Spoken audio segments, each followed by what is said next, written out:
코로나 사태가 장기화되면서 경제적으로도 힘들어지고 또 서민들의 삶도 많이 퍽퍽해졌습니다. 코로나 블루, 곧 코로나로 인한 우울증을 앓는 이들이 많이 있다고 합니다. 이럴 때 정치나 위정자들이 대안을 주면 좋겠는데 전혀 그렇지를 못합니다. 여전히 국민들은 안중에도 없이 자기들 생각만 하는 것 같고 제 앞가림만 하는 것 같습니다. 나라 지도자들이라는 분들이 자기 세계에만 갇혀 제 살 길만 찾는 것 같아 마음이 무겁습니다. 하지만 또 눈을 돌려 주위를 보면요, 우리 주위에는 열심히 사는 분들도 많이 있습니다. 그분들 때문에 또 힘을 얻게 됩니다. 얼마 전 제가 잘 가는 식당 사장님한테 걱정이 돼서 요즘 많이 힘들죠? 라고 물었더니만요, 그분이 하는 말이 아유, 저만 힘든가요? 요즘같이 일도 못하고 노는 분이 많은데 이 장사하는 것만 해도 얼마나 감사한지 모릅니다. 그렇게 말하더군요. 짠했지만 분명한 삶에 대한 의지가 느껴져서 또 좋았습니다. 또 어떤 분은 비록 일은 잘 안 되고 밥벌이도 시원찮지만은 주님께서 자기에게 은혜를 주셔서 이 마음이 얼마나 편안한지 모르겠다고 그렇게 토로하며 웃습니다. 그 모습을 볼 때 또 한편으로 얼마나 고맙고 또 뭉클했는지 모릅니다.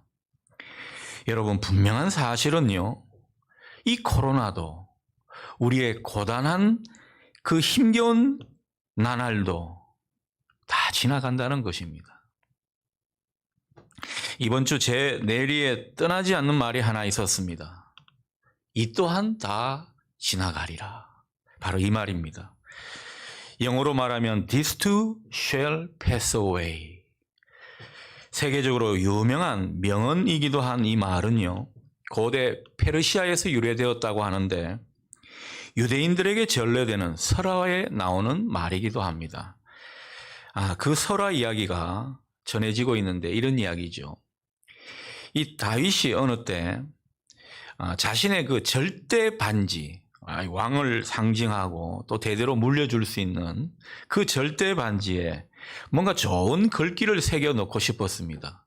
그래서 이 좋은 글귀를 새겨 놓도록 명령을 했습니다. 잘 나갈 때 교만하지 않고 또 절망 속에서도 희망과 용기를 줄 수 있는 그런 말을 명령했던 것이죠. 그러자 왕자인 솔로몬이 이 문구를 제안했다고 합니다. 이 또한 지나가리라. 이 문구를 제안해서 부왕의 반지에 새겼고 3000년이 지난 지금까지 많은 사람들의 심금을 울리는 말이 되었다고 합니다. 우리가 잘 아는 링컨 대통령도 대통령이 되기 전에 이 말을 곧잘 인용했다고 하죠. 오늘 주보 안쪽에도 보면 이와 관련된 시 한 편을 소개했습니다. 렌터 윌슨 스미스의 시인데 이런 이야기입니다.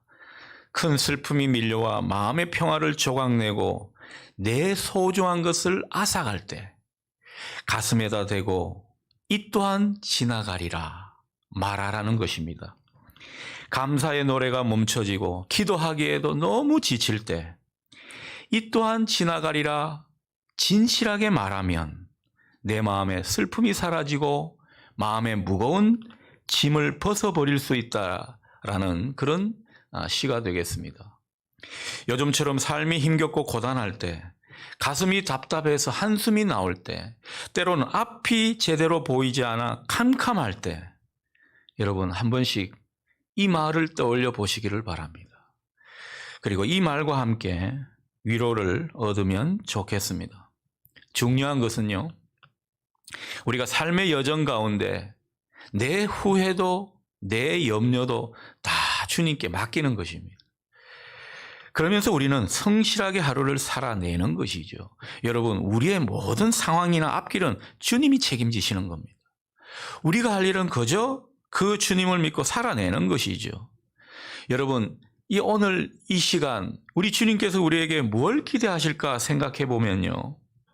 하루를 살아도 주님을 위해 살고 하루를 살아도 믿음으로 사는 것, 그 모습이 아닐까 싶습니다. 의인은 믿음으로 말미암아 살리라. 이 말이 많이 떠오르는 아침입니다. 이스라엘 백성들이 애굽의 노예 생활을 벗어나 출애굽을 하죠. 그런데 문제가 생겼습니다. 10절 상반절 말씀처럼 애굽왕 바로가 이스라엘 백성들을 뒤쫓아오는 것입니다. 이 애굽왕 바로가 뒤쫓아오는 데는 까닭이 있습니다. 이 이스라엘 백성들을 모세와 함께 다 내보내고 나니까요. 얼마나 후회가 밀려왔는지 모릅니다.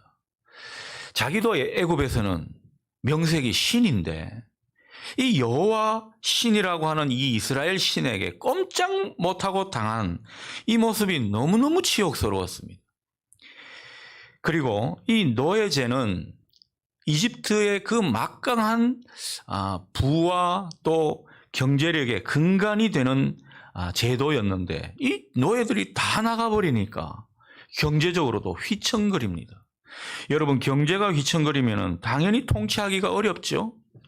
자연히 민심이 흉흉해질 수밖에 없습니다. 그래서 바로는요, 다시 이 이스라엘 백성들을 뒤쫓아가서 그들을 포로로 잡고자 그렇게 생각을 한 것입니다. 그래서 바로는 선발된 병거 600대와 애굽의 모든 병거에 동원령을 내리고 맙니다. 자기가 직접 통솔해서 모든 병거를 끌고 나갑니다. 이스라엘 백성들을 잡아오려고 말이죠. 여러분, 이 애굽 부대의 군사력은요, 당시 시대의 최강의 부대였습니다. 얼마나 모든 이 무장이 잘 돼 있는 군인이었는지 모릅니다. 그런데 그 최정예 부대가 다 나와서 이 이스라엘 백성들을 뒤쫓아 잡으려 올 때, 여러분, 이스라엘 백성들 그 심정이 어떻겠습니까? 절체절명의 그 위기의 순간에 놓인 이 이스라엘 백성들의 마음이 어떠했겠습니까? 그것을 오늘 성경에서 우리가 잘 볼 수가 있습니다. 10절 말씀이죠. 바로가 가까이 올 때에 이스라엘 자손이 눈을 들어본 즉 애굽 사람들이 자기들 뒤에 이른지라 이스라엘 자손이 심히 두려워하여 여호와께 부르짖고 심히 두려워했다. 애굽왕 바로가 보낸 병거 부대가 점점 눈에 보이고 그 요란한 말발굽 소리로 가까이 다가오자 이스라엘 백성들은 그만 두려움에 사로잡히고 말았습니다. 여러분, 이 대목은 인간적으로 충분히 이해가 되는 대목입니다. 그렇지 않습니까? 그러나 이 모습은 반면 하나님의 기대와는 또 다른 모습입니다. 사실 이스라엘 백성들은요, 불과 얼마 전에 하나님의 놀라운 은혜로 애굽에서 노예 신세로 있다가 자유인이 된 몸입니다. 뿐만 아니라 그들은 그간 애굽에서 하나님께서 얼마나 능력을 보여주셨는지 모릅니다. 우리가 잘 아는 그 10가지 재앙 사건, 여러분, 이것은 애굽 사람들에게는 큰 재앙이고 두려움이었겠지만은 이스라엘 백성들 입장에서는요, 놀라운 하나님의 능력을 경험하는 그런 과정이었습니다. 얼마나 그 하나님이 위대하신지, 얼마나 큰 권능을 갖고 계신지 그들은 똑똑히 보았습니다. 그래서 그들은요, 본문 8절 하반절을 보게 되면 한때는 그들이 하나님을 믿고 믿음으로 담대히 나아갔다라고 성경이 기록하는 것을 볼 수가 있습니다. 자, 이랬던 사람들이 바로가 그 군대로 다 이렇게 몰고 추격해 오자 하나님 앞에 두려워하며 부르짖었다는 것입니다. 이 인간은 다 연약한 구석이 있고요. 이 이스라엘 백성들의 이 모습은 우리가 충분히 인정할 만한 모습입니다. 자, 문제가 있는데 이 문제가 중요하다는 것입니다. 여러분, 문제는 뭐냐 하면요, 이들이 두려워하는 것까지는 좋았는데 이렇게 하나님 앞에 부르짖었다라는 것은 어찌 보면 맞는 모습 같은데 이 실상이 하나님이 원하신 모습이 아니라는 것입니다. 여러분, 우리가 부르짖었다라고 이 성경이 전해주면은 뭔가 두려워하면서 하나님께 기도했다, 이런 느낌으로 다가오지 않습니까? 그런데 이 10절에 부르짖었다라는 말은요, 원어로 보니까 와이차쿠라는 그런 말이 되는데, 하나님께 그냥 기도한 게 아니라 절망하면서 그 절망 가운데 원망하고 불평하는 그런 부르짖음이었다라는 겁니다. 큰일 났다고, 이젠 다 죽었다고 하나님께 울부짖고 있는 모습이라는 것입니다. 이걸 어떻게 알 수 있습니까? 바로 뒤 11절에 보면요, 그들이 하나님의 종 모세를 원망하는 모습을 보면 알 수가 있습니다. 그들은 애고방 바로의 느닷없는 위협 앞에 그간 하나님을 보며 하나님의 은혜를 느꼈던 그 은혜의 기억이 다 지워진 모습입니다. 하나님을 놓쳐버린 모습이라는 것입니다. 자기들 가운데서 지금까지 자기들을 인도해 오신 그 하나님을 까맣게 잊고 있는 그런 모습을 보이고 말았습니다. 이렇듯 현실에서 하나님을 놓쳐버리게 되면요, 찾아오는 것은 원망입니다. 두려운 마음으로 울부짖는 것뿐이라는 것입니다.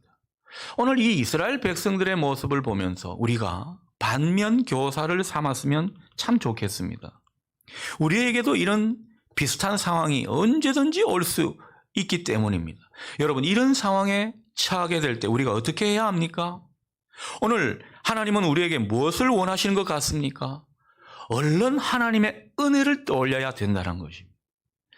여러분, 우리가 은혜의 기억을 떠올리는 것 얼마나 중요한 신앙의 행위인지 모릅니다. 사람들이 다 당황해서 두려워해서 마음이 갈기갈기 나눠질 수 있죠. 이때 우리가 중심을 잡고 추스려야 할 모습이 무엇인가? 바로 지금까지 우리에게 베푸신 그 은혜를 기억하는 것입니다. 그 은혜의 기억을 떠올리면서 오늘 그 하나님이 우리와 함께 계심을 붙잡아야 한다는 것입니다. 여러분, 믿음이란 삶의 한복판에서 하나님의 은혜를 기억하며 하나님을 붙잡는 것입니다. 그게 믿음이라는 것입니다. 그런데 두려움과 원망을 느끼기 시작한 사람은요, 필시 그것을 쏟아낼 대상을 찾기 마련입니다. 사람은 누구나 그렇습니다. 자기 안에 원망과 불평이 일어나죠. 이것을 어디에다 풀어야 된다는 것입니다. 그런데 이스라엘 백성들이 자기들 속에 들끓는 원망과 두려움을 직접적으로 하나님께 쏟아내지는 않았습니다. 대신 누구한테 쏟아냈습니까? 지금까지 자기들을 인도해온, 이런 상황으로 인도해온 그 모세를 원망하면서 비판하는 그런 모습입니다. 11절, 12절 말씀을 보면요, 그들이 모세에게 하는 말이 이런 것입니다. 왜 우리를 애굽에서 이끌어내서 광야에서 죽게 하느냐? 그간 이 출애굽하는 과정 속에서 하나님께서 모세를 통해 얼마나 많은 은혜를 주시고 능력을 보이시면서 하나님이 일하셨음을 똑똑히 알게 해주셨는데 지금 이 소리를 하고 있는 것입니다. 광야에서 다 죽게 생겼다며 이렇게 허망하게 죽기보다는 차라리 애굽 사람들의 노예로 다시 사는 것이 낫겠다, 이렇게 막말을 쏟아내고 있습니다. 여러분, 그 노예에서 하나님이 해방시켜서 자유인이 되게 해주신 이 놀라운 사건을 아주 그냥 폄하해버리고 아무것도 아닌 것처럼 그렇게 치부해버렸습니다. 하나님께서 그들을 어떻게 구해주셨는데 이렇게 원망하면서 이런 심한 말을 퍼붓고 있는가, 그런 생각이 드는 것입니다. 여러분, 지도자의 위치가 이래서 쉽지가 않습니다. 주의 종으로 살아간다는 게 때로는 이런 모습 때문에 어렵다는 것이죠. 여러분, 주의 종 모세의 심정을 한번 생각해 보십시오. 얼마나 억울하고 속상했겠습니까? 이스라엘 백성들을 위해 자기가 지금까지 얼마나 많은 수고를 하고 희생을 했는데 사람들이 어떻게 이럴 수 있나? 아마 분통이 터졌을 겁니다. 하지만 우리가 이 대목에서 분명히 기억해야 할 것이 있습니다. 여러분, 우리가 주의 일을 하면서 늘 기억해야 할 것은요, 이 모든 것을 하나님이 다 보고 계신다는 사실입니다. 사람들은 잘 몰라주고 사람들은 때론 오해하고 비난을 쏟아내도 하나님께서 다 보고 계신다는 것입니다. 하나님께서 보고 계실 뿐만 아니라 하나님께서 그 사실을 정확하게 파악하시며 하나님의 그 의로 이 모든 것을 판단하시고 조정하신다는 것입니다. 사람들이 지금 모세한테 화풀이하고 원망을 쏟아내고 있죠. 여러분, 이것은 궁극적으로 누구에게 향한 것입니까? 사람들이 모세한테 그렇게 한다 하더라도 이 모든 것은요, 하나님께 향한 것입니다. 하나님이 이 사실을 모르시겠습니까? 하나님께서 이 사실을 누구보다도 잘 아십니다. 자, 그렇다면 이런 상황 가운데 당신의 정들이 얼마나 마음을 다치고 힘들어 할지 하나님은 누구보다도 잘 헤아리신다는 거죠. 그래서 하나님은 다 보고 또 판단하시면서 이 일을 당신의 뜻 가운데 해결해 가신다는 것입니다. 여러분, 우리가 주의 종이나 교회 지도자들만 이런 경우를 당합니까? 그렇지 않습니다.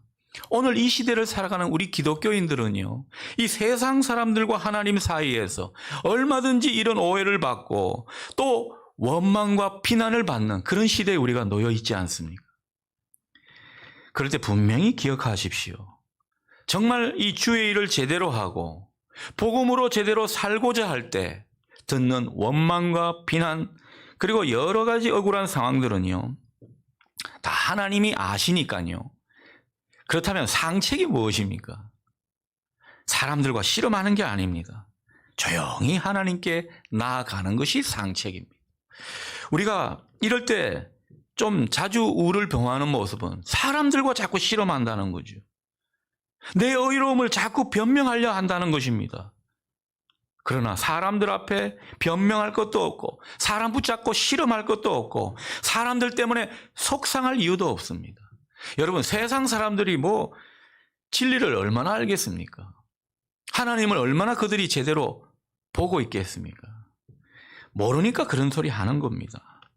이럴 때는요, 얼른 우리가 그런 상황을 가지고 하나님을 찾는 것입니다. 좀 억울하고 당했다 싶으면요, 하나님께서 그만큼 위로와 또 보상을 주시는 법입니다. 혹 중간에서 우리가 잘못했다 치십시다. 주의 종으로서나 세상 사람들과 하나님 사이에서 성도로서 살아가는 모습 가운데 좀 잘못한 게 있다면 하나님께서 우리에게 분명히 지도하시고 깨달음을 주실 줄 믿습니다.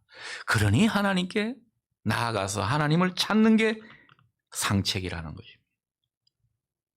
자, 이런 가운데 오늘 우리가 더욱 주목해야 할 모습은요, 이 하나님과 백성들 사이에 있었던 모세의 모습입니다. 이 모세의 모습이 오늘 이 시대를 살아가는 우리들의 모습이면 좋겠습니다. 자, 13절에서 14절을 읽겠습니다. 모세가 백성에게 이르되 너희는 두려워하지 말고 가만히 서서 여호와께서 오늘 너희를 위하여 행하시는 구원을 보라. 너희가 오늘 본 애굽 사람을 영원히 다시 보지 아니하리라. 여호와께서 너희를 위하여 싸우시리니 너희는 가만히 있을지니라. 아멘. 여러분, 오늘 모세가 취한 모습을 보십시오. 모세는 아직 믿음이 어리고 정신적으로 온전하지 못한 그 이스라엘 백성들 때문에 실망하지 않았습니다. 오히려 그들에게 담대하게 하나님을 선포하면서 그들을 위로하고 있는 모습입니다.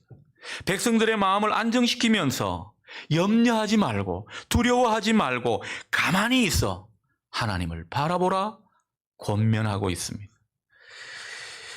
여러분, 이 모습이 오늘 이 시대를 살아가는 우리의 모습이 되면 참 좋겠다라는 것입니다. 여러분, 13절에 가만히 서서라는 말, 동요하지 말고 묵묵히 하나님을 신뢰하라는 그런 말이 되겠습니다. 여러분, 백성들이 지금 할 일은 다른 게 아닙니다. 오직 하나님을 신뢰하는 모습일 것입니다.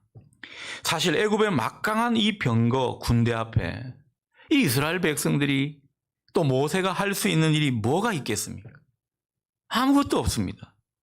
여러분, 코로나 상황 때문에 우리가 여러 가지 막힌 것이 많고 뭘 예측할 수도 없고 길도 잘 보이지 않는 이 상황에서 우리가 뭐를 제대로 할 수 있겠습니까? 사업하시는 분 막막하지 않습니까? 우리가 이런 가운데 할 수 있는 일이란 그저 하나님을 바라보는 것뿐입니다. 오늘 여러분에게 이 모습이 있기를 바랍니다. 여러분, 우리가 왜 하나님을 가만히 바라봐야 하는 것입니까? 여러분, 우리가 정말 하나님을 끝까지 신뢰해야 하는 까닭이 무엇입니까? 오늘의 우리의 벌어진 이 모든 현실과 우리에게 닥친 모든 일은요, 여전히 하나님께서 주도하고 계시기 때문입니다. 우리가 닥친 모든 일은 다 하나님이 주체가 되는 사건입니다. 여러분 보십시오. 이 모세가 출애굽할 때 모세가 주체였습니까? 하나님이 계획자셨고 하나님이 각본을 쓰셨고 하나님이 인도하셨고 또 마침내 모든 결론도 하나님이 내리실 것입니다. 그 과정 가운데 하나님이 다 이끌어 가시더라는 거죠. 그래서 이 하나님을 믿고 안심하라는 것입니다. 우리도 그렇습니다. 우리 앞에 닥친 상황, 앞으로 될 일들 다 하나님이 주관하시는 것입니다. 하나님 손에 달려 있음을 여러분 믿으십니까? 우리 인생, 우리 사업, 우리 자녀들, 앞으로의 이 코로나 모든 상황 다 하나님 손에 달려 있는 것입니다. 우리가 그 점을 분명하게 믿고 그렇다면 하나님을 전에 없이 바라볼 수 있어야 한다는 거죠. 오늘 특별히 성경에서 말씀하시는 것은 가만히 있어 하나님을 바라보라고 그렇게 말씀하십니다. 이 모든 것이 하나님이 주도하고 계심을 믿고 그리고 하나님께서 당신의 뜻을 이루시는 과정 가운데 우리를 사용하시고 마침내 영광을 거두실 거라는 이 믿음으로 하나님을 신뢰하라는 것입니다. 그러니 여러분, 이럴 때는요, 내 방법, 내 계획, 내 어떤 구체적인 의도 이런 것을 좀 내려놓을 필요가 있습니다. 가만히 있다라는 것은 그런 점을 우리에게 일컬어주고 계시는 것입니다. 정말 가만히 있어 하나님됨을 알고 하나님을 우리가 바라보는 가운데 하나님께서 일하심을 생각하게 되면 이 믿음 가운데 하나님을 바라보는 사람은요, 비로소 안심할 수 있습니다. 내가 안심할 수 없습니까? 내가 여전히 불안합니까? 하나님을 가만히 있어 바라보지 못하기 때문이고 지금도 하나님을 신뢰하지 못하는 까닭이라는 것입니다. 그런데 마지막으로 우리의 눈을 끄는 것은요, 15절에 하나님 말씀입니다. 이런 말씀이죠. 너는 어찌하여 내게 부르짖느냐? 이스라엘 자손에게 명령하여 앞으로 나아가게 하라. 여러분, 무슨 상황인지 그림이 그려지십니까? 이때 너는 누구를 말하는 것이죠? 모세입니다.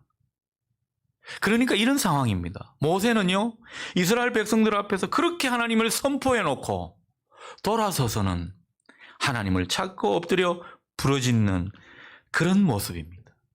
백성들 앞에 그렇게 당당하게 하나님을 전하면서 위로하던 모세가 돌아서서는 이렇게 하나님 앞에 엎드려서 부르짖고 있는 모습. 그렇다면 사람들 앞에 믿음 좋은 사람처럼 쇼한 것입니까? 어찌된 모습입니까? 여러분, 우리의 실존이 이렇습니다. 우리는 한편으로 담대하게 하나님 말씀을 기억하고 세상 가운데 하나님을 선포하며 나아가야 되겠지만 우리도 한낱 연약한 인간입니다. 오늘 모세 보십시오. 그 능력의 정도 한낱 연약한 인간이기에 하나님 앞에 또 엎드려 부르짖고 있는 것입니다. 백성들 앞에서는 그렇게 당당한 모습이지만은 한낱 인간인지라 홀로 하나님을 독대하는 자리에서 그만 무너지고 마는 그런 모습을 보였던 것입니다. 이래서 모세가 차라리 인간적인 지도자라 여겨집니다. 아무리 감정을 억누르려 애써도 속절없이 두려움이 찾아와서 그의 가슴을 짓누르는 데는 어떻게 할 수가 없는 것입니다. 그래서 그가 이렇게 하나님 앞에 부르짖고 있는 것입니다. 여러분, 중요한 것은요, 이 부르짖는 모습의 내용입니다. 여러분, 앞서서 이스라엘 백성들이 하나님께 부르짖은 것은 와이츠 아쿠라는 그런 말로 하나님 앞에 원망하고 불평하면서 울부짖는 그 자체였습니다. 그러나 모세가 부르짖는 것은요, 그런 부르짖음이 아니었습니다. 티치 아크라는 말인데요, 이것은 하나님 앞에 소리내어 하나님께 간구하는 것을 말합니다. 정말 하나님과 이스라엘 백성들 사이에서 중보자로서 이 간절한 심정으로 기도하고 있는 그런 모습을 나타내고 있는 말이라는 것입니다. 모세는 지금 절체절명의 자리에서 자기 또한 영혼의 어두운 밤을 겪으면서 그저 하나님 앞에 엎드려 부르짖으며 기도할 뿐이라는 거죠. 여러분, 이 엎드림이 중요합니다. 오늘 이 시대를 살아가는 우리 그리스도인들에게 필요한 모습이 바로 이것이라 여겨집니다. 저도 되돌아보면 무엇이 많이 부족했는가 생각해 보면요, 이 엎드림이 아니었나 싶습니다. 여러분, 예수님이 그 마지막 때에 보여주셨던 그 겟세마네 기도에서 보여주신 엎드림, 오늘 이 모세가 하나님 앞에서 한낱 연약한 인간으로 엎드리는 이 모습 기억하십시오. 그러나 엎드림은요, 분명 능력이 되고 하나님의 응답을 일으키는 힘이 될 줄 믿습니다. 마침내 모세에게 하나님의 음성이 들려오는 것을 우리가 확인하게 됩니다. 15절 하반절 말씀이 하나님의 응답입니다. 이스라엘 자손에게 명령하여 앞으로 나아가게 하라. 여러분, 하나님께서 모세에게 명령하시죠? 이건 단순한 명령이 아닙니다. 그만큼 하나님께서 그들과 함께하게 하신다는 약속을 지금 하고 계신 것입니다. 모세는 영혼의 밤 같은 그런 시간 속에서 하나님께 그냥 울부짖은 것이 아니라 하나님께 참되게 부르짖어 기도했더니만 하나님이 개입하셨고, 하나님은 기꺼이 그의 마음 안에 있던 두려움과 염려와 또 공포를 몰아내 주셨습니다. 그리고 모세의 영혼의 믿음의 눈을 뜨게 해 주셨습니다. 마침내 그는 살아계신 하나님을 향한 굳은 믿음을 붙잡게 되었습니다. 여러분, 하나님께 부르짖어 기도했더니만요, 모세가 결국은 이런 믿음을 붙잡을 수 있었다는 이 사실을 여러분 기억하시기를 바랍니다. 우리의 모든 과정도 동일한 과정으로 하나님께서 우리의 믿음을 붙잡아 주실 줄 믿습니다. 여러분, 아무도 도와줄 리 없고 무력한 위기의 순간에 정말 영혼의 칠흑 같은 그 밤 같은 현실에 우리가 할 일은 하나님께 부르짖어 기도하는 것입니다. 우리의 시선이 오직 하나님만을 향하게 하라는 것입니다. 하나님께서 때로는 우리에게 강하게 이것을 요구하실 때가 있습니다. 왜 그렇게 하십니까? 왜 요구하십니까? 하나님이 개입하시려고요. 하나님께서 개입하시고 역사하시기 위해서 우리에게 이것을 원하시는 것입니다. 또한 이 모든 과정 가운데 비로소 우리는요, 그 두려움의 눈이 믿음의 눈으로 변하게 돼 있습니다. 여러분, 믿음의 눈을 뜨게 해주셔서 하나님의 일들을 보게 하시는 것입니다. 저는 여러분들이 하나님의 일들을 볼 수 있는 이 영혼의 눈이 떠지는 역사가 있기를 바랍니다. 여러분, 모세와 이스라엘 백성 앞에 무엇이 기다리고 있었습니까? 실은요, 넘실거리는 홍해 바다의 파도밖에 없었습니다. 아무 길도 보이지 않습니다. 우리가 놓인 상황도 마찬가지라 생각이 듭니다. 여전히 코로나 파도가 넘실거리고 있습니다. 길이 잘 보이지 않습니다. 사람의 생각으로는 뭔가 제대로 예측할 수 없는 그런 상황입니다. 그러나 하나님의 은혜로 믿음의 눈을 뜬 사람은요, 하나님이 일하기 시작하는 것을 보게 되어 있습니다. 본문에 앞으로 나아가라 라는 하나님의 명령은요, 이런 하나님을 제대로 알지 못하고 믿지 못하는 사람에게는 허무맹랑한 명령일 수 있습니다. 그러나 믿음이 있으면 이게 얼마나 은혜롭고 복된 명령인지 깨닫게 되는 것입니다. 오늘 믿음으로 나아가라. 우리에게 말씀하시는 이 명령을 우리도 믿음으로 받을 수 있으면 좋겠습니다. 우리 앞에 어떤 일이 있을지 아무도 모릅니다. 그러나 하나님을 믿고 믿음으로 앞으로 나아가시기를 바랍니다. 여러분, 우리가 현실에 굴복하지 않고 당당하게 믿음을 선택해서 앞으로 나아가게 되면요, 하나님이 우리 인생길을 인도하시는 것을 보게 된다는 것입니다. 믿음의 길을 가고자 하는 사람에게는 하나님의 길이 보이게 되어 있습니다. 더불어 하나님의 역사도 눈앞에 펼쳐지게 된다는 것입니다. 오늘 모세가 그 하나님을 당당히 믿고 나아갔습니다. 16절의 상황을 보면 우리가 그런 것을 보게 되죠. 하나님이 이후에 어떤 명령을 주십니까? 지팡이를 들고 손을 바다 위로 내밀으라는 거죠. 여러분, 이런 믿음의 행동이 우리에게 필요하다는 겁니다. 이 믿음의 행동이 모세에게 없었더라면 홍해가 갈라지는 역사는 없었을 겁니다.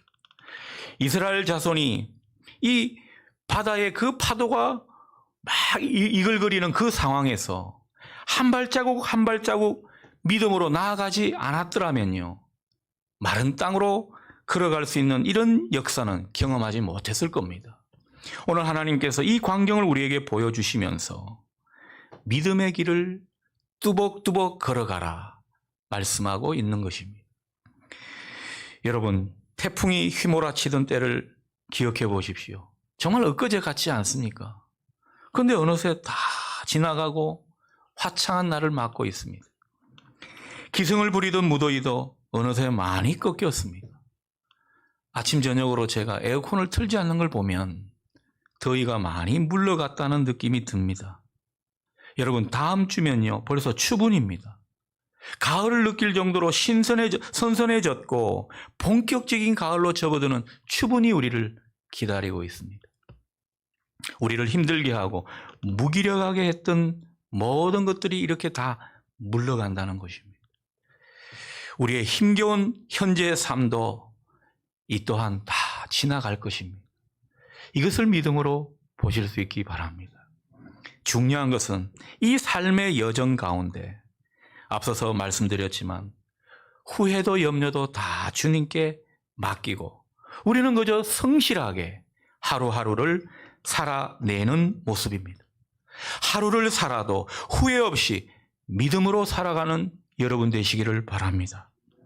여러분이 처한 현실이 어떤 것이든 세상 방법 의지하지 말고 내 자신의 힘도 믿지 말고 오직 하나님의 능력을 믿고 믿음으로 나아가십시오. 여러분이 걸어가는 길에 분명 하나님의 은혜의 역사를 보게 될 것입니다. 아멘. 기도하겠습니다. 하나님,